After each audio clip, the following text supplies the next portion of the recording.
But yeah, we are super excited. I'm excited at least about ProdataKey. So I actually interviewed one of PDK's sales guys about a year ago on the podcast, and I've been hearing a lot of things about them. There's a lot of people in low voltage nation that use ProdataKey. It's a really solid access control platform. So we're going to have a little back and forth with Leo Odess. He's on the line as well, and we're just going to talk with Jeff. He's got a presentation, so he'll share his screen and talk about ProdataKey and the history and what his role is, and then we'll kind of go back and forth. But yeah, feel free to ask any questions, and thank you for joining. So yeah, Jeff, if you want to share your screen real quick, and yeah, you bet. Let's get started. Perfect. And like you said, I've got this presentation. I've got a bunch of slides here, and we can go as deep or shallow with each one of them as you want. But probably, first of all, just give you a little bit of an introduction about who we are for those that might not know about ProdataKey. We put our stake in the ground in 2011. I actually owned an integration company for several years prior to that, owned the rights to the PDK product. So I'm the founder of ProdataKey and currently the COO and president. So we've been in business for over 10 years now. And our objective was really to build something better for the industry. I had installed access control for several years and really wanted to understand how we could build something better for the industry. I'll talk a little bit more about that here shortly. We've been recognized actually now for the 5th year in a row, 2020, as by Mountain West Capital Network as one of the top 100 fastest growing companies in Utah. So you're talking about competing up against some of the largest organizations here, including Adobe and others. And so as one of the tech fronts, that's a big deal for us. And that's not something that's a pay to play. That's 100% all done by tax returns. So we're really proud of that. We're backed by a $4.5 billion organization called the Wasatch Group. Just a wonderful strategic partnership for us. But we're a debt-free organization that just loves to develop. And again, it's just such a passion of ours to do good things and what we feel is right. And that really plays heavily into our mission statement. You'll find that everything that we do, if you ever work with one of our sales guys, and most of the time when you're working with our support guys, you're going to get exposed to our mission statement, our core values. And it's to empower our partners through exceptional support and intuitive, secure solutions. If you look at each one of our core values here, we're partner fanatics. We'll always say, it's us and you against the problem. It's never us against you and your problem. So everything we do is centered around supporting our partners and making sure that everybody's succeeding. Trust and candor is a big one. I won't jump into each one of these, but we're data driven. Everything we do, all of our development is all based on data and understanding the industry. And then unity and fun is a big one for us. I mean, we just love having a good time. That we talked just before we got started. This is a passion of ours. We don't come and look at this as a job. It's just been such a good time. And then consistent improvement. So we don't want anybody to ever feel like they can't bring an idea to the table and make sure that they feel heard. So one of the things that our sales team does, we've got a sales team throughout the whole US. Dallin has a call with them every week, and he has what's called the big idea. And so they all come with big ideas. We don't implement all of them, but it's just wonderful to hear these great ideas that also our sales team has and can contribute to what we do and where we're going. So we really try to listen carefully, not just internally, but most of the time externally. Just a real quick video that I think displays who we are.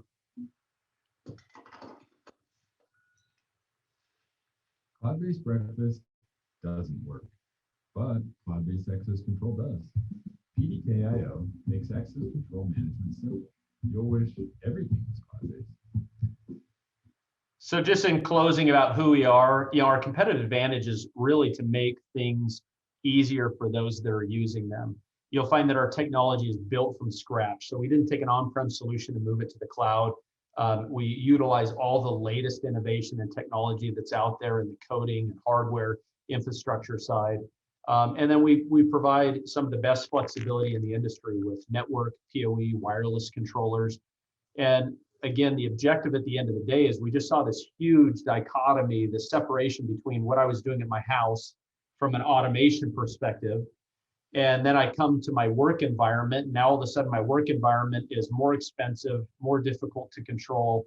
And we wanted to bridge that gap. So, all of us have smart doorbells or thermostats or whatever it may be, and controlling our homes becomes much, much easier. And we saw this 5 to 10 year gap in technology from what was happening in the home front.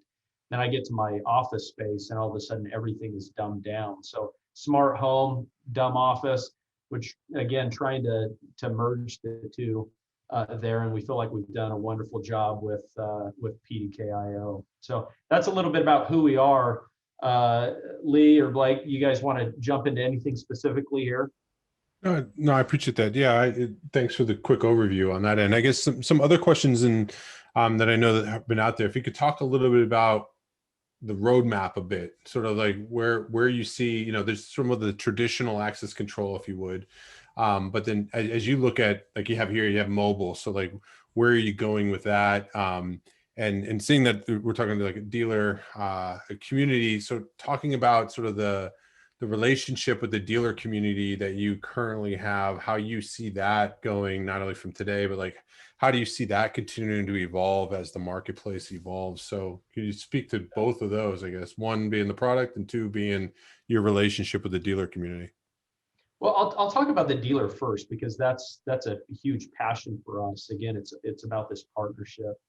One of the things that you'll find is significantly different from us is that we want our dealers to own the customer. So what you're going to find out in the market with access control is there's many different approaches to the way that access control is brought. Most of the time, organizations may bring leads to you or may have opportunities for you, but really at the end of the day, you don't own the customer is owned by the manufacturer. And then in turn, you're typically cut back some recurring revenue. And so we decided out of the gate when we developed our platform that it was very important for us that our dealer partners owned the customer.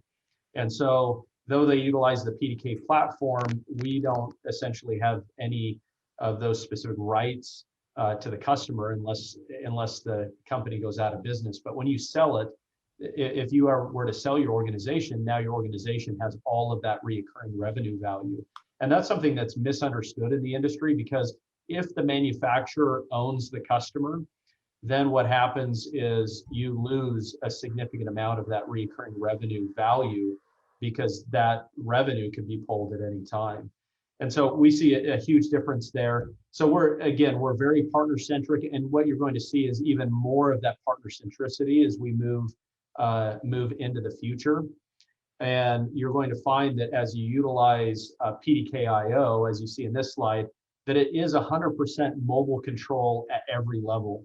So most access control out there, when I was installing access control, you maybe were able to do an RDP session in and pop a door open. You could maybe remote desktop into the PC and add or change or delete somebody. And so again, making that a mobile first approach doesn't mean that you can't control it from the desktop. You definitely can do that, and we'll talk about that. But means that everything that I do is functioned around ease of use. And so it doesn't matter whether you're using an in and out reader or you need to have two-factor authentication. Just because you have the complexity of access control doesn't mean that your control of that platform has to be complex. And so we stripped all the complexity out of it, and you'll see as you use it that we continue to make that easier. So what you're going to find as we move forward is that almost every competitor in the industry is trying to get to a mobile application. And so even some of our tightest competitors clout that they're 70, 80% at most mobile. And our objective from day one was to build a mobile application that controlled 100% of the access control platform. So when you look at from an integrator and technician perspective, the admins and managers that are managing the platform, both of them using PDK.io, it auto recognizes the level of access that they have. and then our touch mobile app for employees and tenants. So if you never wanted to touch a laptop or a computer, whether that's a PC or Apple, you wouldn't have to. You have 100% control as an integrator and technician on the installation side, admins and managers, employees and tenants, all the way across the board. So now, as I come in as an employee and tenant, I get that same feel again that I get from my home, controlling my thermostat or my doorbell or whatever it may be. I come to my office and I get that same experience. So it really is for us, and Lee, to answer your question, will continue to be into the future, this concept of evolving our mobile application as we continue to add additional facets to, if you look at touch, let's look at touch for employees and tenants. Today, when we first launched that, it was called the Touch app, and it merely allowed you to go in, you could see the doors you had access to and open doors you had access to during times you had access to them. And we call that a mobile credential. The next evolution of the Touch mobile app was adding Bluetooth credentials. And so now when you utilize or install one of our Bluetooth readers, that's immediately, if you grant somebody access to that as an employer tenant, they will receive an email, click on that email, authorize. If they already have the Touch app downloaded, it will immediately load that Bluetooth credential. And so now I've got mobile credentials as well as Bluetooth credentials in a single app, and you'll see additional functionality. This year we've got a whole roadmap of additional functionality that will be added to the Touch mobile app for employees and tenants. And then PDK.io is always evolving. Yeah, I like that you're using the mobile as a platform. I mean, we find a lot in the access control industry, mobile is used as like a different type of credential, if you would, right? And it's not used as a platform for interaction, really. It's been more of a trying to basically just taking cards and make them now mobile. But I would say one of the things, like when we looked at your product, it's the fact that it's treated from a technology standpoint as a platform. So there's been some conversations online, and there was a little bit of confusion. Maybe you can clear this up. There was a conversation around your product being 100% reliant on WAN connection to be able to program the system. That, can you speak a little bit to, is that true? Is it not? Is there ways around it? What, clarify an arm wrestling match that was happening on the online. Yeah, I like that. You know, again, what you're going to find from us is you guys have probably, you're probably familiar with SCADA networks, right? SCADA networks. And what we were trying to develop from day one, and we feel like we've successfully done, is a software defined access control platform. And what we found is anytime an access control solution or any solution is hardware defined, that hardware essentially has a shelf life. So if I get into it now, all of a sudden that hardware goes out of date, and I'm reliant on replacing that hardware or having to update that hardware in order to get it functional again.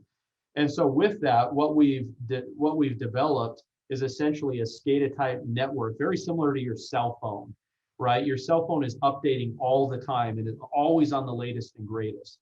And because a cell phone is software defined, your cell phone is going to be as smart as your cell phone, as smart as the software that's uploaded onto your cell phone. And so the way that we approach software definition of access control is when you install a platform, it's not reliant on the internet at all to do the daily management of the access control. In other words, it stays 100% autonomous. I can come in and out of my building. It's continuing to record events and that type of thing. What it would eliminate you from doing is adding, changing, deleting, and that type of thing. So you will see some degradation if a facility doesn't have a backup internet. Again, the system will continue to function as normal, but they would not have capability to add, change, delete, that type of thing, which would go for configuration as well. Very similar to you know, when I talk to dealers, I talk about phone systems, right? We use RingCentral here. I've got 1 million phones here, all attached through RingCentral. And every single one of them is autonomous. I log into Ring Central, I make some adjustments, and boom, every single one of them now is up to date with the latest configuration. All right, I'll probably ping you again to have you just summarize that to be able to sort of to answer it on that end. But I get the concept of how it functions and works. I'm wondering if there's a confusion of sort of the idea around it being a WAN or not a WAN, right? That drives some of the conversations around with the product. But what I want to make sure is what's a feature that you have is not considered a bug. You know what I mean? So sure. so Yeah, being no, able I understand to, what you're saying. You're saying internal network, not your LAN. correct. So yeah. Yeah, the answer is yes. If you're on the internal network and you're controlling the platform, if you lost connectivity to one of the doors, then you still have the ability to add, change, delete, remove. You can control the entire platform. Unless your entire network is down and your entire internet is down, then obviously connectivity you wouldn't have access to, very similar to most access control solutions.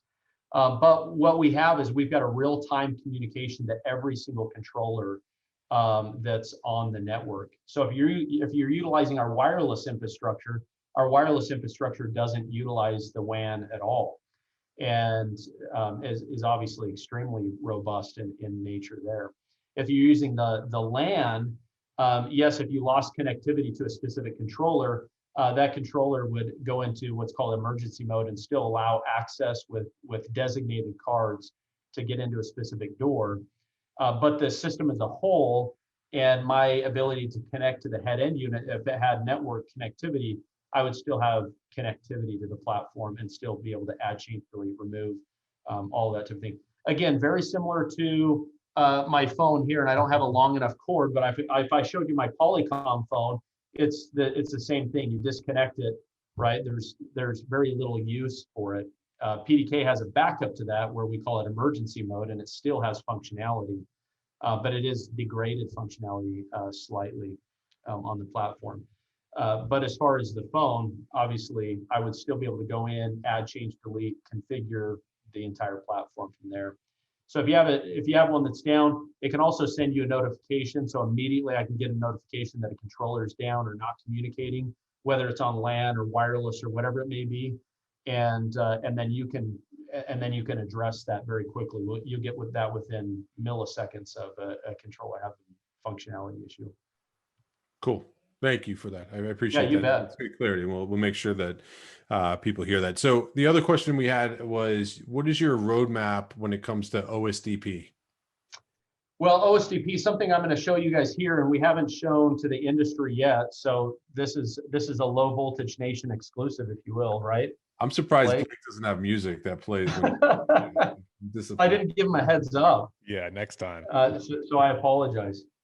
But this year we're focusing on a lot of things, and again, because we're software defined, most of it is a software infrastructure package. But we've tasked our development team with creating a new line of controllers that advances some of the functionality even greater, and allows a software defined access solution to be even more effective. So this here is the new 2-door controller that we have coming out next month.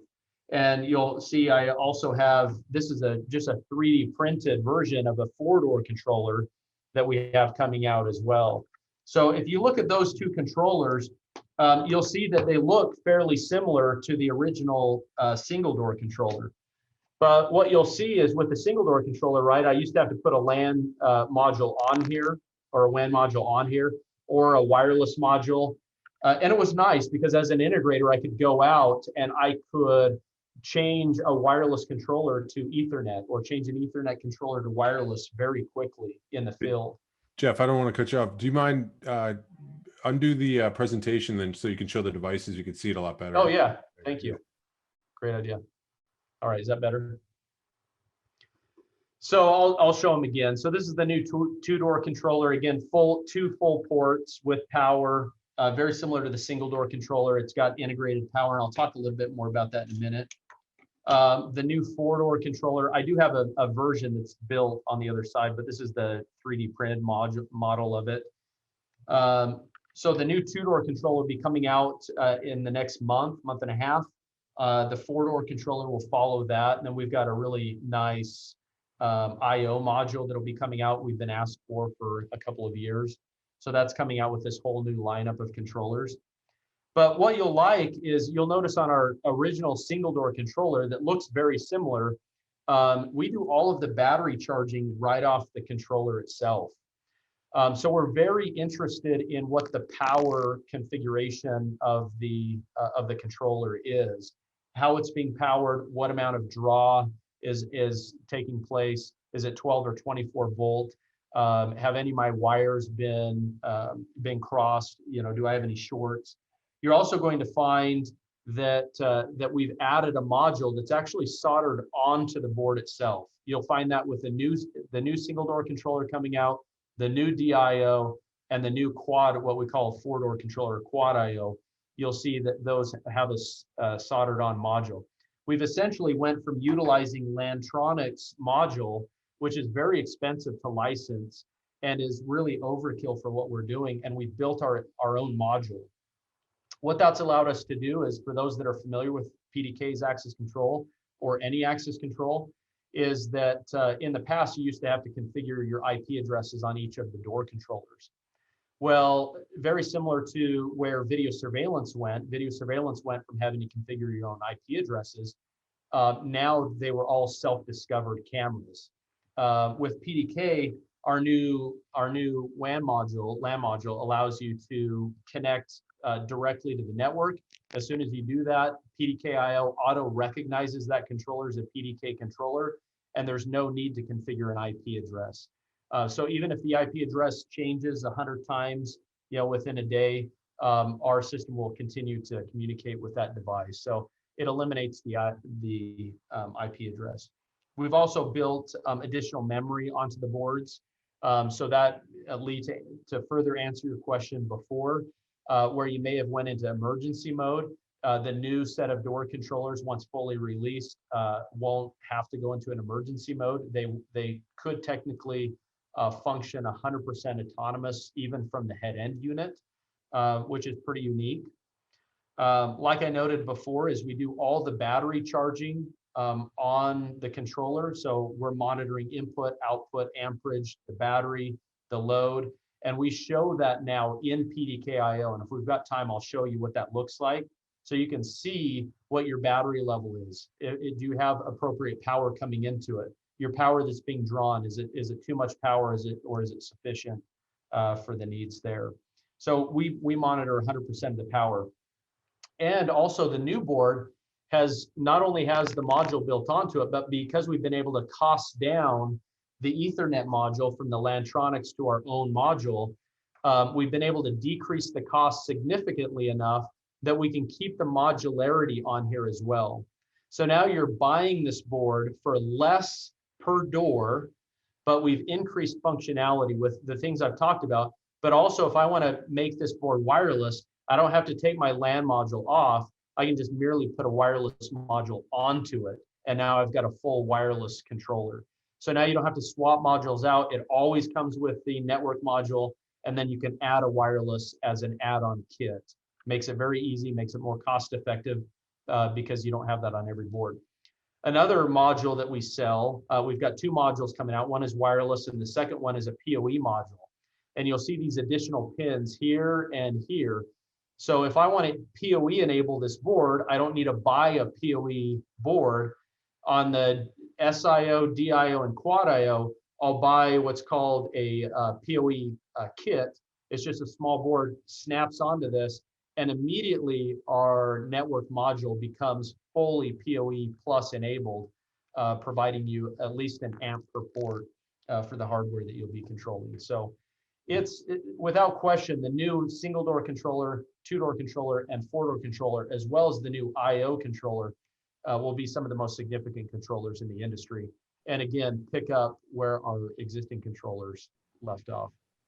I like the modularity approach. And I guess it triggered me to ask this question and get your view.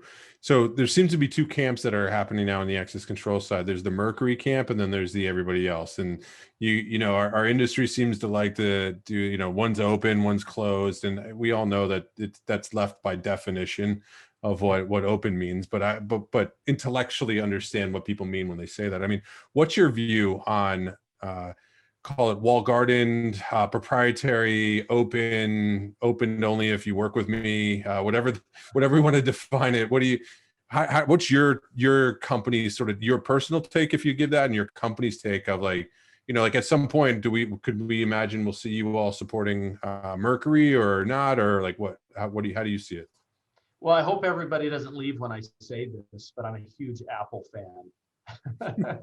That doesn't play in 100% to my ideals on this. But I do believe, you know, I had a new employee start just the other day, and he's like, oh, I'm getting an Apple laptop. And really, when we moved our entire company from PC to Apple, we have one person now that manages our entire IT infrastructure, everything. And we all know the basis behind that, and we don't need to get into it. So I guess to answer this in short is I'm a fan of both, right? If somebody was looking to get into access control, or they want to have a good access control experience, I think that there's value to Apple's approach. If they want the modularity and flexibility, right? Many may say, well, I really prefer to go with the PC direction or an Android device. And so really we see a clear separation there. I don't think with access control that it has to be as simple as that. What you're going to find is we create all of our own hardware, and we build that, we do all of the development, building and testing and everything right here in Utah. All of our cans, everything's powder coated here as well. Everything is done here. So we develop all of our hardware, all of our software, all of our firmware is done in-house. And what we feel like is that gives you, and excuse me if you're a PC guy, but that gives you more of an Apple feel, because as soon as you open the box, you open it, it just works. And you've got all this functionality that's maybe a little easier for some to understand. On the flip side, we also have an extremely open API. You're not contacting us and saying, hey, this is what I'm going to use it for, and necessarily getting our approval. You do contact us to get access to the API, but we've got a full API that you can request, and we would send that even to a dealer if they wanted to do some integration into the API. So now you've got a system that has great functionality, because you know the board is always going to be as functional with the software and the firmware as from day one. And you're not going to have to worry about updates between the different platforms. So you've got a compatibility benefit there. But then on the flip side, you have as much open architecture. We're an OEM partner with HID. Any of their readers will work on this. We've got a great set of readers. But also, to answer your question, Lee, you know, with Mercury boards, the answer is yes. I do have a desire to integrate into a Mercury board. I think that there's some value there, certainly from a system takeover. Somebody says, hey, I love ProdataKey. I love the mobile first application, and I would love to integrate into a Mercury system that's already installed, and I want to use the PDK infrastructure. So, you know, I see that both ways. But what you won't find is that though we are proprietary in our hardware and our software, that it's considered locked down. Yeah, no, I think so. My personal opinion, for those that care, and then I'll give it to you, but I appreciate your candor and being open about it, because it actually, I do think, I think this becomes less of a conversation, in my opinion, as things move more software centric. It's a very like inside baseball conversation of our industry, because of the hardware sort of support side of that we have. And I also believe that you know, Mercury creates a lot of that conversation on purpose. It's good for them to have that, and that's fine. I get why they do it. I appreciate the branding. But long term, I do think it matters less as more companies start to support whatever hardware you want. My own, you want to have it here, fine, because you're interested in the software solution side of what it has. And if somebody wants it to be yellow or they want it to be red, you don't care, as long as the company, the customer's taken care of and the software's there. So and the importance is the APIs, the SDKs, and the rest of it, because everything, like these PSIM conversations that go on, I even think that even gets simpler as software starts to work with software, and we move to a more software centric universe. So that's my opinion on it, for what it's worth. So talk to me a little bit about your markets that you are sort of ideal, right? Like, I don't know, like, do you prefer airports, multifamily, small to medium sized business? Like, what's your sweet spot, that if I am a dealer, or want to be a dealer, and like, you know what, I want to go after this market, where's that for you? Well, there's no question that small to medium business is huge for us. I mean, that's such a big part of the business that we're in. On top of that, we do a lot of municipal airports. We're huge in the K through 12 education sector. In fact, we just released a program called the PDK through 12 program that makes a cost-effective solution. That's good. Does that work? I like that. That's nice. That's good. So it really, again, you look at the education, especially K through 12, and they're on restricted budgets. And so it can be hard from a dealer perspective to approach them and be able to give them full functionality of access control if they're held to a standard of cost that might be out of their range. And so the PDK through 12 program allows them to have a cost-effective solution installed into a school and have all the functionality that they need, and something that they can count on from a cost perspective. So K through 12 is huge for us. You'll find us in the medical arena pretty heavily. So healthcare is big, especially when you look at assisted living facilities. That's big. So, we're across the map when it comes to access control, but I would say that those are probably our strongest parts. With partitioning, we do a lot of high-rise buildings, but I would say those are much bigger doors. If you remember, 8-10 years ago, it came out and said, hey, 80% of access control is 10 doors or less, and I think it's probably fairly similar today. It probably falls into that. So yeah, we do a lot more of those types of jobs, but the jobs that we do, we've got an assisted living facility that's got close to 3,000 doors on it, and 1,000 of those are Perri locks that are integrated into the PDK platform. So yeah, no, the inherent side of the software, how it's built, allows the growth, but the sweet spot, medium-sized business, if you would, and then sort of can go up or down from there. And I mean, that's where I see people using it, and it makes sense. Yeah. Let me ask you to get your view on the market, so I think we would all agree. So COVID happens, complete chaos. It's actually, for our industry, I think people saw the value of business continuity, cloud architectures, mobile, all the things that a lot of us have been talking about for a long time, like in the booths in the back of ISC West, the group of weirdos talking about that stuff. That now it started to move forward, and I think we've actually bridged now to where people aren't going to be talking about the architecture of it, because they've seen the value now that it delivers. So we're going to start talking about the value creation around what it does. So all that being equal, then now though, you've got a lot of external companies coming into the space. You've got Latch and the SPAC going public now. You've got, OpenPath raising a bunch of money, SmartRent doing what they're doing. So now you're seeing like vertical niches have these companies go into it. You've got, so your long group of competitors, if you would, in the space, and frankly, in some areas, complementary type products too. How do you view what's going on in the market now? And then you mentioned your founding side of somebody backing you, a very large enterprise that I think is sneakily quiet, that not a lot of people understand the inputs of. Like, how do you view competing with people that are this flush of money that's coming in? How do you see the market going? I see you on the right side of the calling of the herd of the industry. So like, so assuming you're there, right? I believe you are. How do you view it moving forward? Well, I think the question is if you're in high school and you've got one guy that's fought all the way through school and another guy who hasn't, that's got money, and all of a sudden you put them up against each other in the backyard, who's going to win? I'm not necessarily saying that that's how it floats, but what I am saying is that there's a lot that we've learned over the last 16 years, a lot. And I don't think that a majority of what we learned can be bought. That's not just a principle in business, but it's also a principle in life. There's a lot that you can't buy. And so, yeah, there's a lot that you can do by raising capital, but we've made a very strategic move not to raise capital. I could flip a switch and raise tens of millions of dollars tomorrow. But what would the value behind that be for us?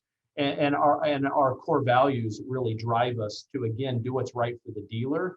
And so, again, I think that money is solving some of the problems for these large organizations, and they're getting to where they understand some things with money. But I don't think that they'll understand the ideals, the things that are most important to the industry. And so they'll poll people, and we'll continue to hear noise on both sides of the fence, and that's fine. I think competition is good at any level, whether it's organically grown or otherwise. But we love where we're at. We don't have any debt. Like you said, is we had a small infusion of capital at a very pivotal time for us from a $4.5 billion organization here locally, and it was a strategic raise for us. And it wasn't a huge raise. It was just enough that we needed to get to the next level. So, myself, as well as Evan Tree and Josh, we still own the company. And if somebody needed something, I can make a decision to help them out today. It doesn't have to be tomorrow or the next day or have to go through the ranks. So I think that there's some inherent value where we're at and the way that we're approaching it. And there's a lot that we've learned.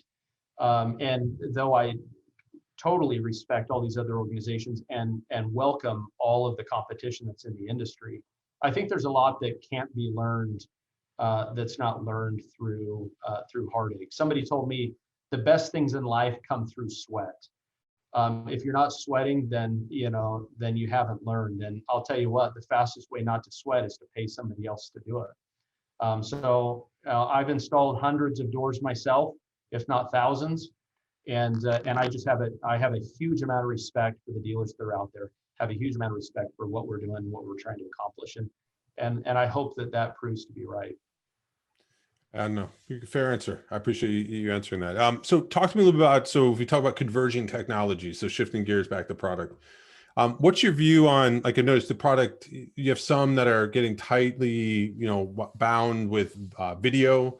You have some on the burglar side that there's a tight bound. Like you've taken the approach to say somewhat focused on what you do on that end, right, from the access control standpoint. So how do you view the world of convergence or, versus the partnership ecosystem? Or frankly, I think you could have both where you have your own solution and ecosystem. So how do you view that? Oh, I love this question because I'm a huge fan of wheels and tires. I have been from the time that I grew up. So when I got my first Honda Civic, I went right to Les Schwab's and put wheels and tires on it, right? What's interesting is I didn't go to the Honda dealership. And if I buy a Ford, I don't go to the Ford dealership. And I don't do these things because what they do best is cars. They don't do wheels. And though you can go in there and buy some of their stock wheels that might look okay, the reality is that Les Schwab, Discount Tires, whoever it might be, they do wheels and they do them the best. And so when I want a set of wheels, I go in there because I can get what I want and I feel real comfortable with that. So my feeling from day one has always been that you can have an access control system that's got video management and all of these other platforms that are built into it. But my personal opinion is you become the master of nothing, because now I have to support every single one of these platforms and I have to make sure that they're all integrated. And so I've always felt very deeply that you can get much more traction. Again, if the dealers feel the same way, you can get much more traction if I've got one of the best integrations between an access control solution and a VMS that is top of class that does the best of the best. So if I have the solution of what they need, now they don't have to use PDK's access control and PDK's VMS. Now they can use PDK access control because they love it and it's best in class, but they can also use the VMS that's best in class. And so what you'll find with us is we will continue to integrate into platforms that allow the integrator to choose the solution that meets the need. And sometimes it's not even their need, right? I've been in applications and they say, hey, look, we've used that platform, we didn't really appreciate it, and they want to put something else in, and that's fine. So if we can integrate into those platforms, there's a lot of value there. And like you said, Lee, there can be a hybrid between the two, but we always have felt, and I believe that we always will continue to feel like being the best access control solution on the planet, focused solely on mobile first access control with the best experience, will be our number one. And then adding these other partners. And then there's intrinsic value in adding partners because there's some validity that happens there. Dealers, for the most part, appreciate that. And certainly the panels that we've put together.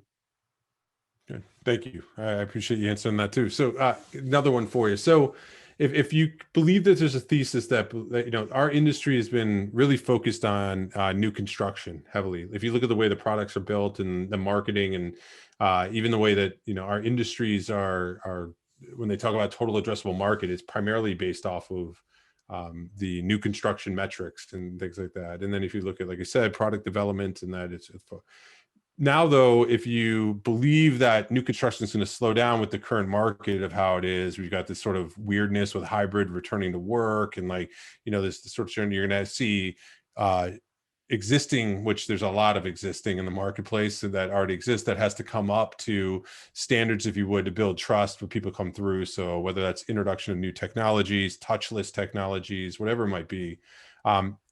What is your views on the retrofit market versus new construction just overall? And then second, how do you approach that with a product that, are we getting to a point where we need to have retrofit products and we need to have new construction products, or can the new construction products work with the retro? Like, how do you view that?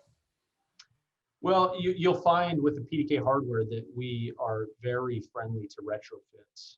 Actually, one of the first projects that I ever did with PDK when I brought the hardware in-house with my integration company is I went out and did a large change out. And this system had hundreds of doors and elevators, and I was able to just take 8-door controllers, stack them in there, and change them out. It was extremely cost effective for the end user, extremely cost effective for me as the integrator.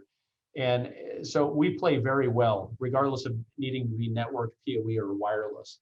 But this is an interesting question because we've asked ourselves this for virtually the last year, right? With people having this hybrid work from home.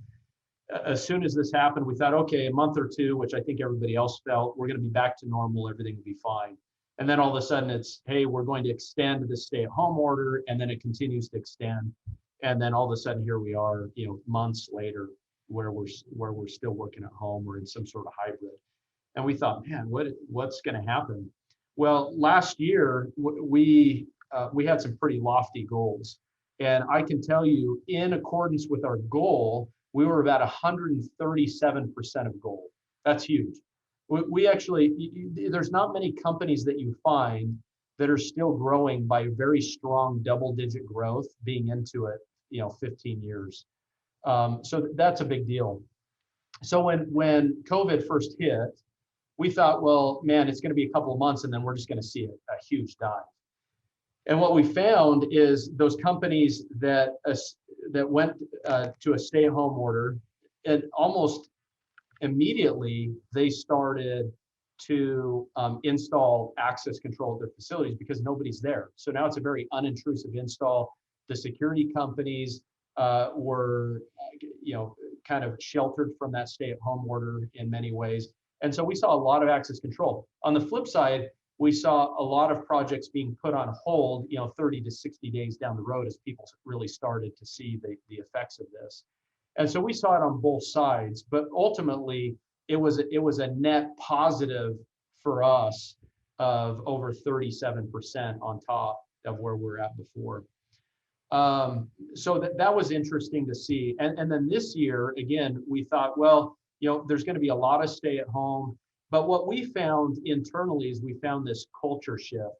We're very close with a lot of the other corporate organizations around here. And we asked them, we said, hey, look, you've got a very remote sales, a very remote marketing team. Yeah, everybody could just work from home. What are your thoughts? Where's it going? And then you look at organizations, some of the largest here in Utah, saying the biggest trouble that we're having is figuring out company culture. And we have this great culture where everybody's together. We have this very close unity. And now all of a sudden, everybody's working remotely. So if I want to create company culture, how do I do that with everybody remotely? And we've all read the headlines out there, the studies talking about how you can build company culture with remote employees. But it is extremely expensive, very timely. And frankly, I'm of the personal belief that there are very few people, if any, but that are willing to put the amount of time and energy and money in that needs to happen to make that feasible. So then we experienced that as PDK, right? We sent everybody home, everybody's working from home, and we started to see this decline in the culture. People are still taking care of customers. They actually liked being at home for the most part. But as far as being unified and this is happening and this is happening, as far as subjects were concerned, it started to become more and more difficult. And so we saw that degrade. So my personal opinion is that we'll see a reemerging back to the workplace.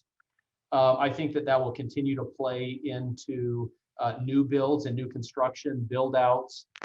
So I think that the industry will still stay strong for some time, and that we'll be okay coming out of this on the backside.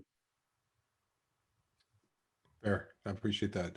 But two side, questions, and then I'll leave you. I think you Go still ahead, will see. I think you will still see some remote employees, right? You look at our support. Our support actually became better as they worked remotely. And we said, hey, they do a great job. For the most part, they like to kind of be to themselves, and they love to just kind of be one-on-one with the customer. And so they don't have a ton of interaction with each other because they're on the phone so much. Yeah. And so I think that's what you'll see is you'll see more of a hybrid approach. I don't think that you'll see this mass exodus as people had originally anticipated. Yeah, totally fair. Two more, and I'll let you go. So ProdataKey or PDK, what do you prefer, and when are you just going to make it PDK? That's an internal struggle that you've just ripped open the Band-Aid. You're welcome. You're welcome. When I first started calling it PDK, Evan Tree, our CEO, he came on in 2013. Just what a wonderful man. He asked that same question. He's like, well, you're going with PDK. Somebody's not going to know PDK versus ProdataKey. Again, the company's name is ProdataKey. I think we've done a pretty good job throughout the industry. People really kind of noted us both.